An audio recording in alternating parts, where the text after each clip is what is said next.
An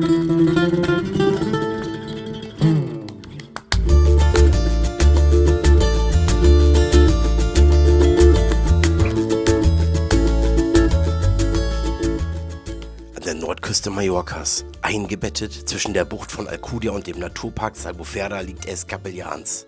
Ein Ort, der die Geschichte und die Natur auf einzigartige Weise miteinander verbindet.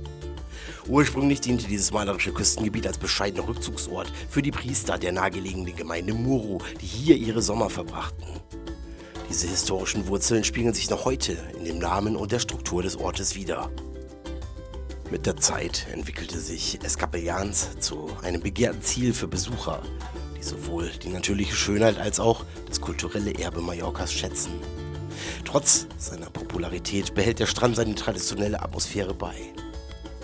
Die Herausforderung, die wachsende Zahl von Touristen nachhaltig zu bewältigen und dabei die natürlichen Ressourcen zu schützen, steht im Zentrum der lokalen Bemühungen. Initiativen zur Erhaltung der Küstenlandschaft und zur Förderung des umweltbewussten Tourismus sind entscheidend, um sicherzustellen, dass Es Capellans seine einzigartige Identität für zukünftige Generationen bewahren kann. Wir erkunden, wie Es Capellans seine historischen Wurzeln bewahrt, während es gleichzeitig eine nachhaltige Zukunft anstrebt. Als ein Ort, der sowohl durch seine Vergangenheit als auch durch seine gegenwärtigen Bemühungen definiert wird, bietet Es Capellans ein faszinierendes Beispiel dafür, wie lokale und ökologische Geschichte Hand in Hand gehen können. Hallo und herzlich willkommen zu Nemi Green Insights. Hier heute aus dem wunderschönen Küstenörtchen Capellans an der Playa de Muro. Hallo lieber Toni, hi Bengt. Ja, hi. Wir haben hier heute nämlich eine schöne Verabredung mit dem lieben Toni. Und ich glaube, wenn du Lust hast, kannst du dich gerne einmal vorstellen. Wer bist du und was machst du? Und danke für deine Zeit, auf jeden Fall. Danke für dieses Interview und ich hoffe, helfen mit meinen Antworten. Auf jeden Fall, super. Ja, Toni, es ist ein traumhafter Spot, es ist ein tolles Dörfchen. Du bist Einheimischer. Jetzt ist die Frage über das Thema, was wirklich schwierig ist. Umwelt, Medio Ambiente. Kannst du uns etwas dazu sagen, wie es sich in den ganzen Jahren über verändert hat? Ob positiv, ob negativ, wie ist dein Empfinden? Ist es besser geworden oder schlechter? Bueno, heutzutage, klar, ob ich erinnere, wann war zum Beispiel 20 Jahre oder 30 Jahre vorher, klar, vorher bei mir war viel besser, weil die Leute waren mit anderer Meinung und immer war wie kann ich sagen, aufpassen mit zum Beispiel Müller oder mit den Leuten und immer wir hatten mehr Respekt. 30 Jahre vorher als heutzutage. Heutzutage es gibt viele Leute, vielleicht zu viel. Und klar, ist kompliziert zum Wohnen mit zu vielen Wechseln, mit zu vielen Leuten. Und weißt du, immer wenn wir erinnern, in Zukunft, was ist passiert, wenn wir denken in Zukunft, wir erinnern mehr als unsere Past denken, weil immer war viel besser. Wenn wir denken, oder die Filme sind immer in Zukunft, ist immer Filme ist Katastrophe oder viel Müll oder dreckig und die Leute streiten. Heutzutage, in meiner Meinung ist ein bisschen schlechter als zum Beispiel 30 Jahre. Die Leute 30 Jahre vorher war mehr freundlich und immer war mehr Spaß und nicht so viel Stress wie heute. Du hast gerade wirklich ein ganz tolles Thema angesprochen, der Respekt. Also der ist wirklich nicht mehr so da, sei es mit den Lebensmitteln, sei es mit unserer schönen Umwelt, mit der Natur, wie wahrscheinlich noch damals. Ne? Ja, auf jeden Fall danke schon mal dafür. Bengt, was hast du denn? Was du also ich will erstmal ein Lob aussprechen. Ne? Also du sprichst fantastisch Deutsch. Danke. Und wir wollen uns natürlich auch ein bisschen anstrengen. Wir werden das auch mixen. Das heißt also, wir versuchen natürlich auch so ein bisschen Spanisch zu sprechen. Ne? Sind wir den Leuten ja auch schuldig. Ne? Wenn man sich integrieren will und sollte man ja auch, ne? Gehört das einfach dazu. Können wir schon mal dazu sagen, wir sind dabei, aber es wird. Ne? Also so gut wie du Deutsch sprichst, sind wir noch nicht. Ne? Cada dia un poco más.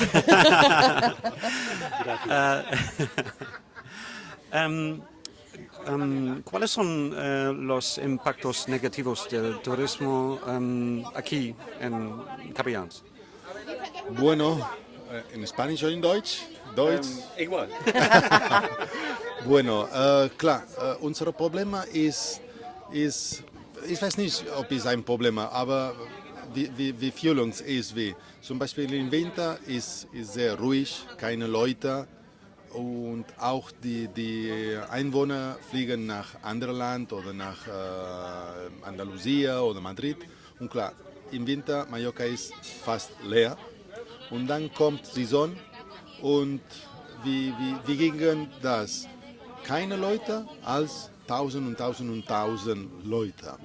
Und klar, du bist in Ruhe und dann ein Tag du bist in Ruhe, anderer Tag, nächster Tag du bist mit Stress, weil viele Fahrradfahrer, viele Autos, viele Leute, alles ist voll. Mucha basura. Auch das, mucha basura, viele Müller. Klar, ist ein bisschen Chaos, weil klar, du kommst von 0 nach 1000 und 1000. Und klar, nicht für nur die Mallorquiner, denke ich, für alles ist sehr, sehr stressig, viel Stress.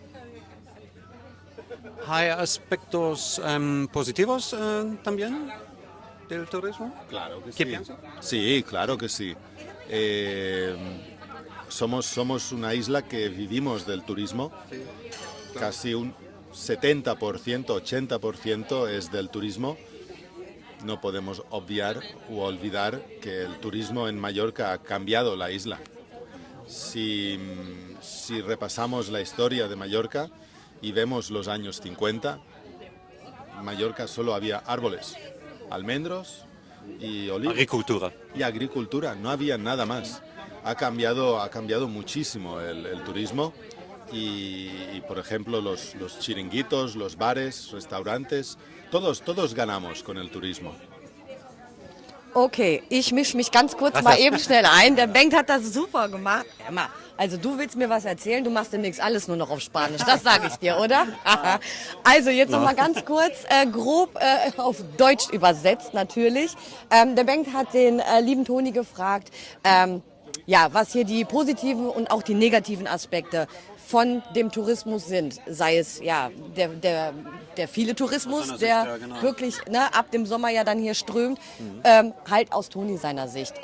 Und ob es ja ganz oft ja kriegt man zu lesen, geht nach Hause, zu viel Touristen schaden der Insel, natürlich auch. Aber man darf nicht vergessen, die Insel Mallorca lebt zu 80 bis 90% von den Touristen. Und natürlich heißt es auch, und es bedeutet, je mehr Touristen kommen, desto mehr Müll. Und dafür wird natürlich auch ja, immer mehr eine Lösung gefunden, ein Weg, um dem natürlich auch, ja, weiß ich nicht, also den zu handeln. Das heißt ja auch Verantwortung, ne? Und Bewusstsein stärken. Genau. Ne? Also für die Probleme, die es eventuell geben kann und die man auch vermeiden kann. Ne? Richtig. Darum geht's. Ne? Natürlich, und am besten natürlich gemeinsam. Ne? Dementsprechend hat man natürlich dann auch noch mehr Arbeit. Ne? Sei es die Müllabfuhr, die fährt dann nicht nur einmal am Tag, die kommt dann halt zweimal am Tag. Oder es werden auch neue Mitarbeiter dann vielleicht auch eingestellt. Ne? Also je mehr Tourismus, je mehr Müll. Und bitte trennt den Müll, das ist ganz wichtig. Das ist noch gar nicht so lange, oder? Diese Trennung von Papel, Plástico oder schon immer? No, das war zum Beispiel hier in Playa de Muro. Denke, war ungefähr, ich bin nicht sicher, aber denke 15 Jahre vorher. Und klar, Muro, denke, ich bin nicht sicher, aber denke, war erste Dorf, wo macht dieses System, wo jeden Tag ist nur, zum Beispiel Montag ist Plastik, Dienstag ist Karton, Mittwoch ist Glas und jeden Tag kannst du nur ein Sorten von Müll. Klar, zum Beispiel dieses Jahr oder letztes Jahr, Sapobla hat das gleiche System genommen und sind nicht die anderen Worte, Dörfer, das machen, Entschuldigung. Dörfer. Nein, alles gut. Dörfer. Pueblos. Ich kenne mich eigentlich sensationell gut Deutsch, das ist doch unglaublich, oder? Und ich ohne Mikro. Und klar, dieses System ist neu und jedes Jahr wir wollen, jedes Dorf macht die gleiche System, weil es, in meiner Meinung, ist viel besser, weil es viel sauber und hast du mehr Respekt von Natur und mehr Respekt vor der Ökologie. Und zumal hat man ja auch noch immer den Pundwert. Ne? Also heißt, man kann ja noch zusätzlich den anderen Müll, den man produziert zu Hause, kann man ja auch noch zum Pundwert bringen. Ne? Da hat man ja, wir zum Beispiel von Santa Margalida haben una tarjeta, ne, für diesen Pundwert. Und so, heute wird Papier zu Hause abgeholt. Okay, ich habe heute wenig Papier, aber viel Plastik. Plastik fahre ich zum Pundwert, Karte, Tor auf, Plastikcontainer und wieder zu. Und alles ist sauber. Aber das funktioniert leider auch nicht immer, aber gut. Ja, die Leute, wir wissen, die Leute, wenn du sagst, wir brauchen eine Regel, du musst diese Regel machen, die Leute, es will nicht das machen. Ich will frei sein und ich will keine Regel machen. Aber wir müssen denken und überlegen, die schweren Moment mit Müll oder mit Müll und ist sehr, meine Meinung ist sehr wichtig, haben eine Insel sauber und überlegen mit wie viel Plastik, wie viel Karton, wie viel Glas, weil hier in Caseta Capellans kannst du spazieren gehen, ist grüner, hast Bäume, kein Asphalt, aber Plastik überall. Gehst am Strand, Mikroplastik überall. Ja, das ist ein großes Thema, ne? Mikroplastik. Ja, genau. Und im Winter kannst du viele Mikroplastik sehen. Du siehst kleines Ball und du sagst, was ist das? Du weißt nicht, aber wenn du nimmst, das ist Plastik. Ja, das gibt ja. überall. Ja. Ist wie Sand, aber ist nicht Sand. Ja. Und das ist ein großes Problem. Das ist auch für die Tierwelt ganz gefährlich, ne? Auf jeden Ja. Fall. Ne? Was mir auch sehr aufgefallen ist, also das fängt auch schon hier vorne an, also wenn man in Richtung Alcudia fährt, rechts und links der Straße ist es immer extrem vermüllt. Ne? Also dass Leute teilweise das wirklich aus dem Fenster schmeißen, aus dem fahrenden Auto oder so, da muss man auf jeden Fall ansetzen, dass man da irgendwie, im Bewusstsein irgendwie muss das mal Klick machen. Ne? Genau. Was glaubst du, der Respekt zu unserer Umwelt? Wie kann man diesen Weg gemeinsam schaffen, wirklich alle zu erreichen hier oben, dass es wirklich eine Veränderung geben muss? Sprich, dass man anders mit dem Thema Plastik umgeht. Zum Beispiel in Supermärkten. Es gibt Die Handschuhe, ne, zum Beispiel. egal ja, was. das ist Quatsch. Ne? Es gibt Also eine das ist, Gurke, ja. die ist in Plastik eingepackt und es gibt eine Gurke, die ist nicht in Plastik eingepackt. Ja. Welche kaufe ich? Ich kaufe die Gurke ohne, aber ich brauche eine Plastiktüte. Ja. Es ist doch bescheuert, oder nicht? Also man muss gemeinsam Umweltbewusstsein schaffen. Und das klappt nur, meiner Meinung nach, wenn man wirklich alle Hand in Hand gemeinsam an einem Strang zieht. Oder nicht? Oder sehe ich das falsch? Man kämpft, man kämpft ja auch irgendwie, also man hat so ein Unverständnis dafür, also man kann es irgendwie nicht nachvollziehen. Wir alle lieben ja die Insel, wir sind stolz darauf und das ist alles tolle Natur hier. Also wirklich, also es ist phänomenal und jeder, der Mallorca mal besucht hat, sagt, wow, was für ein tolles Eiland. Und dann sieht man Leute, wie teilweise damit umgegangen wird und das völlig unabhängig, ob es Mallorquiner sind oder Touristen oder sonst was. Warum? Ne? Ich verstehe es nicht. Ne? Und da müssen wir alle dran arbeiten. Ne? Genau. So sieht's aus. Nochmal bezüglich zu dem Thema Mikroplastik am Strand. Gibt es hier irgendwelche Projekte oder eine Art Organisation, dass mal die Strände aufgeräumt werden, zum Beispiel von der Gemeinde Muro oder von Capellan selber oder von privaten Leuten. Oder privat ja, genau. natürlich oder Campi Cafort oder Sí, dieses Thema, klar, normalerweise ein Tag im Sommer, die politischen Leute von Muro kommen hier und machen einen Tag, wo sagen, okay, wir müssen sauber machen, ohne Plastik, ohne Müll und wir müssen, wie kann ich sagen, abnehmen oder recoger, abholen, die Müll und sauber machen. Klar, ist nur ein Tag. Das ist doch nur, um sich zu profilieren, ne? Also praktisch, das ist Politik, ne? Also das ist nicht nachhaltig. Ja. Es geht ja um Nachhaltigkeit, ne? Und das ist, klar, sich mal hinzustellen, es gibt schöne Fernsehbilder, ne? Ich tue was und am nächsten Tag weiß ich nichts mehr davon, ne? Machst nur einen Tag, aber klar, es gibt mehr Tage. Und klar, ist wichtig, diese Leute machen das, aber auch, wir müssen überlegen, was ist passiert morgen und übermorgen. Und klar, auch die Leute müssen helfen, nicht nur die Politiker, sondern die Einwohner, auch mit den Kindern in Schule. Education, ne? Ja, das ist passiert auch in Schule. Es gibt Tage, wo erklären, wie funktioniert und was kannst du machen oder was du das machen. Aber klar, danach gehst du nach Hause, dein Papa macht eine, deine Mama macht andere und Sohn sagt, okay, aber das ist nicht richtig. Du musst Plastik, Karton und manchmal es gibt diese Probleme. Kinder kennen, wie funktioniert, aber Eltern machen anderes und die Balance ist das unsere Probleme. Und auch, klar, meine Meinung, wir fangen an von Kindern nach Erwachsenen. Aber es ist sehr kompliziert, weil vielleicht, wie hast du gesagt, du gehst in den Supermarkt und Plastik überall. Ich erinnere 30 Jahre vorher in Muro, klar, du gehst nach Supermarkt, du nimmst deine Tasche, aber keine Plastik, sondern mit Teller oder anderes. Und du nimmst überall ohne keine Tasche, ohne keine Plastik. Ja.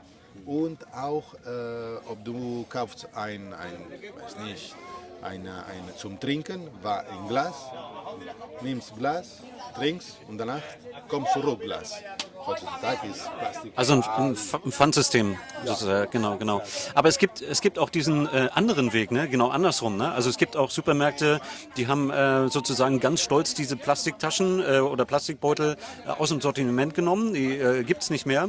Und dann gehst du ans Regal und da findest du geschälte Orangen in Plastik verpackt. Ist, also einen größeren Schwachsinn habe ich noch nie gesehen, aber gibt es. Ne? Also Wahnsinn. Aber mal ganz weg vom Müll. Was mich auch noch oder uns auch interessiert ist, wir haben ja hier auch gleich um die Ecke haben wir ein Naturschutzgebiet, ne? Genau. Und im Grunde genommen befinden wir uns ja hier eigentlich auch in den Dünen. Ist das vielleicht auch ein Aspekt, was Madrid vielleicht dazu veranlasst hat, sich jetzt irgendwie diesen Chiringuitos zuzuwenden, dass sie sagen, sie möchten das nicht mehr, weil das im Dünengebiet ist? Kann das sein? Weil das bedarf ja auch besonderen Schutz, ne? Moment, ich bin nicht sicher, ob ich habe verstanden. Oder wir sprechen über Costas Madrid oder was? Die Dune, ich bin verloren. Nein, alles gut. Die Chiringuitos Sí. hier, die sind ja auf den Dünen. Ja, genau. Ne? Ist das okay? Darf man das bauen? Ist das so gebaut worden, dass das irgendwann wieder zurückgebaut werden muss? Weil es ist ja in der Nähe vom Albufera Park. Es ist alles Naturschutz, ne? Oder? Claro, sí. Es gibt unterschiedliche Meinungs. Weil klar, zum Beispiel, wir wohnen hier zum Beispiel ich 40 Jahre und bei mir ist normal, weil wir haben Respekt zwischen Natur und die Dune. Klar, andere Leute sagen, nee, das ist ein ökologischer Attack, ich bin nicht sicher. Und für die, vielleicht es gibt Leute, die denken, no, das ist nicht richtig und andere ist okay. Immer, ich kenne die dritte Chiringuitos, immer wir wollen Respekt mit Natur, wir wollen sauber. Zum Beispiel die dreckige Wasser, jeden Tag kommt ein LKW und sauber und wir wollen conservar la naturaleza, keine große, wie kann ich sagen, Impact und wir wollen immer, aber manchmal ist nicht möglich, no? Aber wir wollen einen Respekt oder ein Balance zwischen Natur und Kontamination. Wir wollen das. Also du meinst jetzt speziell, also diese Chiringuitos, die haben hier mehr oder weniger Bestandsschutz gehabt über die Jahre. Das ist wahrscheinlich so in der Grauzone entstanden und also wo man nicht richtig weiß, ist das rechtlich in Ordnung gewesen oder war es vielleicht nicht so in Ordnung. Man hat das geduldet die ganze Zeit und jetzt ist wahrscheinlich der Punkt gekommen, wo sie sagen, wir dulden es halt nicht mehr. Ne? Das ist leider ein schwieriges Thema, weil gehe ich mal von aus, wo man, weiß ich gar nicht, ob man da näher drauf eingehen kann, darf, soll.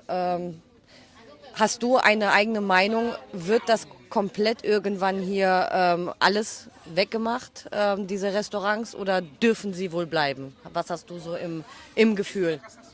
Boah. Muss bleiben, immer wenn die haben Respekt zwischen die Natur und, wie kann ich sagen, keine Invasion oder nicht, wie kann ich sagen, nicht kaputt machen. No destruimos el medio ambiente, ¿no? Es importante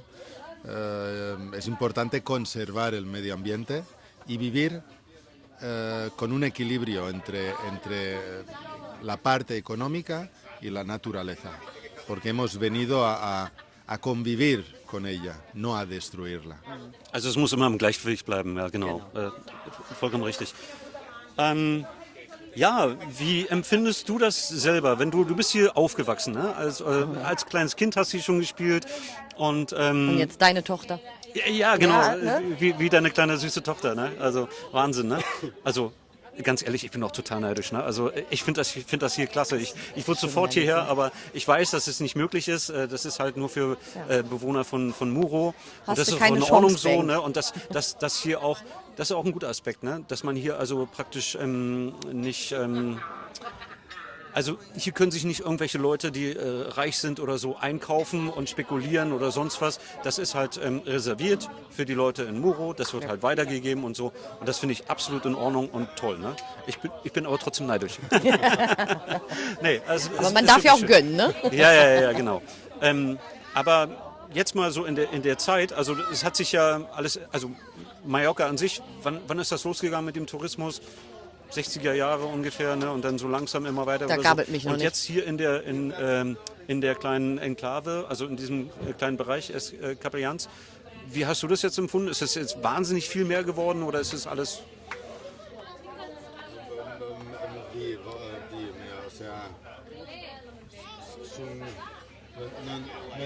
No entendí muy bien la pregunta, perdón. Habe ich nicht richtig. Also du musst es nochmal abkürzen, Bengt. Okay, Oder auf Englisch oder auf Spanisch. Zu viele Worte Ja. und mein Schirm braucht Zeit. Entschuldigung. ist das mit dem Tourismus Ja. für dich als Bewohner dieses Ortes hier im Laufe der Jahre viel mehr geworden? Ja, genau. Ja? Und wie empfindest du das? Also ist das schlimmer für dich geworden? Ist dir das egal oder findest du es sogar gut? Bueno, klar, wie kann ich sagen, dass klar, die Touristen oder die Leute können hier kommen, aber klar, ist wie ein Stadion. Ob du hast nur Platz für 50.000 Leute, kannst du nicht 18.000. Es ist nur für diese 50.000. Klar, die Leute können hier kommen, nicht nur Touristen, sondern Mallorquiner Leute, Spanische Leute, überall. Aber klar, ob es gibt nur einen Platz mit ein paar Quadratmeter, ist nicht möglich mehr Leute. Meine Meinung, die Leute können hier kommen, aber klar, nur bis es möglich, leben zusammen und Respekt und ein Balance. Ob kommt zu viele Leute, ist sehr kompliziert. Die Leute können hier kommen, können genießen, können hier wohnen, aber klar, wir haben ein Limit. Mehr als diese Linie ist kompliziert leben. Ja, also das ist absolut verständlich. Ne? Also ja, genau. Man darf das ja auch nicht ausreizen, ne? Oder überstrapazieren. Ich kenne das auch von einer anderen Insel. Dann hat die Regierung ist eingeschritten und hat dann gesagt, jetzt ist vorbei und wir limitieren die Anzahl der Touristen pro Jahr auf eine bestimmte Anzahl und alles andere, die kriegen kein Visum mehr, die können nicht einreisen, geht nicht. Ne? Wäre vielleicht ein probates Mittel. Ne? Also. Sie, auch hier. Entschuldigung. Sie, hier wir haben. Ja, dann mach du bitte.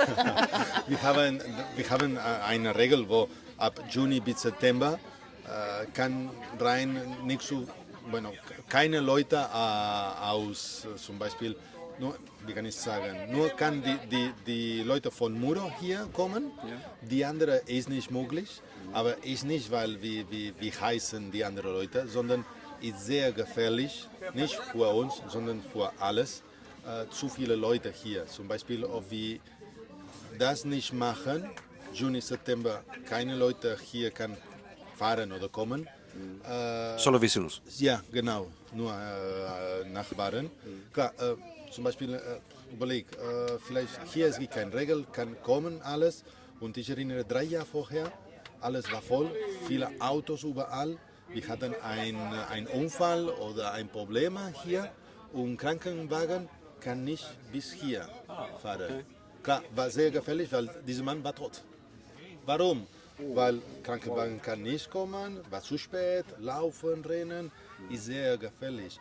Daraus wir haben diese Regel, das machen, weil klar, wir müssen aufpassen. Aber warum hat man da die Ausnahme gemacht? Warum hat man das nicht generell nur für die Einwohner hier gemacht? Also warum dürfen Touristen überhaupt hier parken? Weil das ist eigentlich unnötig.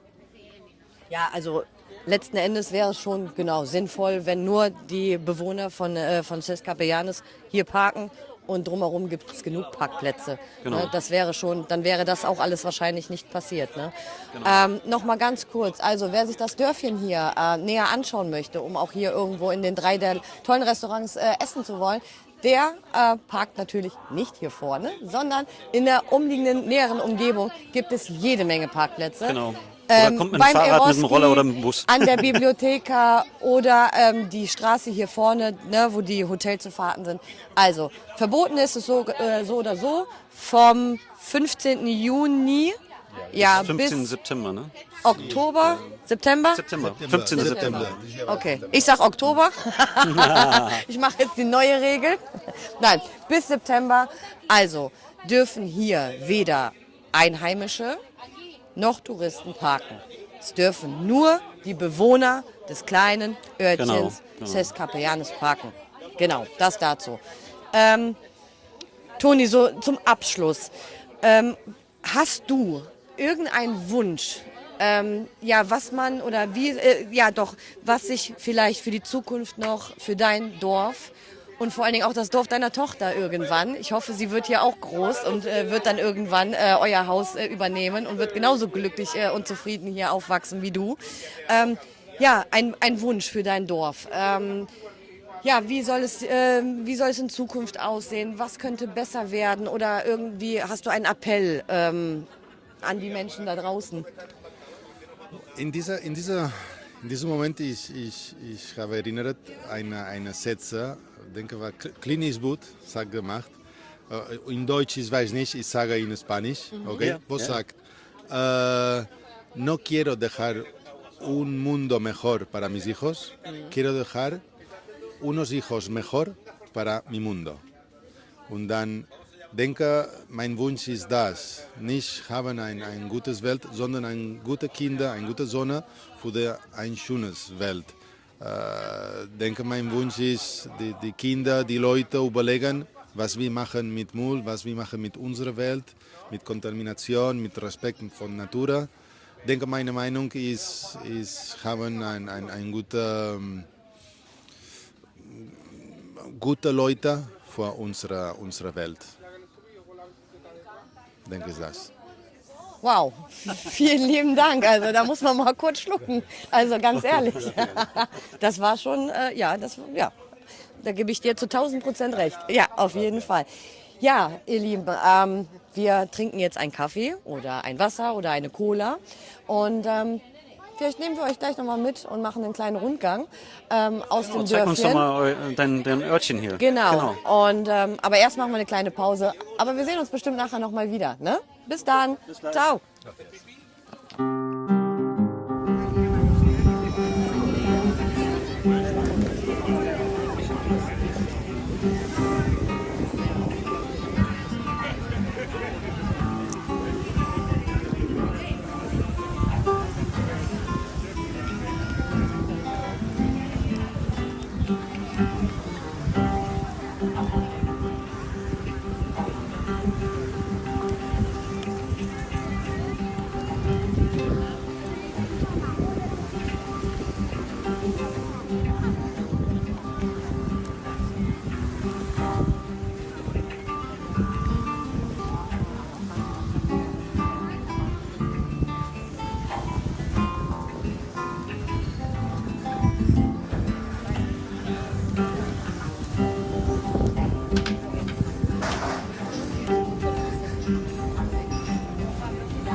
Ja.